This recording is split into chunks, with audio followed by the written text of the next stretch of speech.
toutes les activités, tous les établissements, tous les équipements qui sont aujourd'hui fermés le resteront encore jusqu'à la fin de ce mois. La situation est loin d'être revenue à la normale. Le niveau des contaminations dans notre pays reste élevé. Il n'est donc pas question que nous baissions la garde dans les semaines à venir. Toutes les activités, tous les établissements, tous les équipements qui sont aujourd'hui fermés le resteront encore jusqu'à la fin de ce mois. Les musées, les cinémas, les théâtres, les salles de spectacle, les équipements sportifs ou de loisirs ne connaîtront dans les semaines qui viennent aucun assouplissement. Nous avions fixé, s'agissant du secteur de la culture, avec Roselyne Bachelot, un point de revoyure début janvier. La situation sanitaire que je viens de vous décrire ne nous permet malheureusement aucune évolution aujourd'hui. Nous ferons un point le 20 janvier prochain afin d'examiner alors, en fonction de la situation sanitaire, s'il est possible de confirmer la possibilité et les conditions d'une reprise de l'activité à partir de début février. Il en va de même du secteur sportif.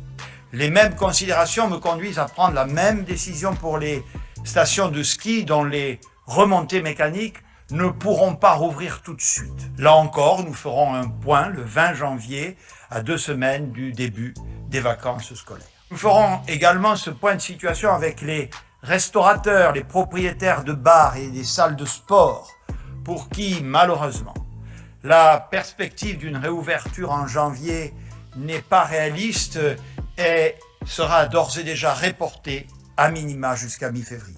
Jusqu'au 20 janvier également, nous prolongeons le régime de couvre-feu à 20 heures.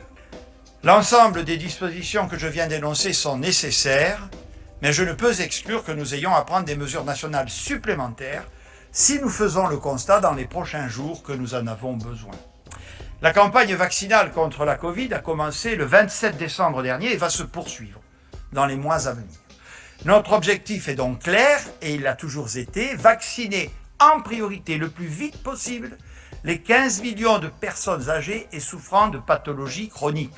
À très court terme, d'ici fin janvier, les quantités reçues et qui arrivent au cours du mois nous permettront d'être en capacité de vacciner au moins 1 million de personnes. Ce rythme est celui des capacités industrielles qui sont aujourd'hui en forte tension.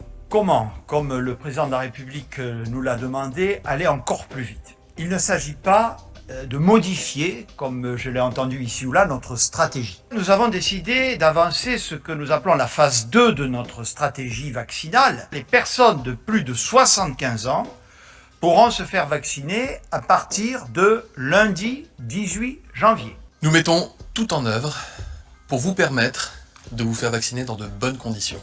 Il y a 48 heures, j'ai annoncé que nous disposions désormais de suffisamment de garanties, retours d'expérience, mais aussi recommandations pour pouvoir amplifier, accélérer et simplifier notre stratégie vaccinale. Nous visons 1 million de personnes vaccinées d'ici à la fin du mois de janvier. Nous avons commandé 78 millions de doses qui sont normalement livrées avant l'été, entre les 5 principaux vaccins, c'est-à-dire les 2 qui existent déjà, et les 3 autres dont nous espérons qu'ils le seront, et évidemment, c'est suspendu au fait qu'ils soient validés.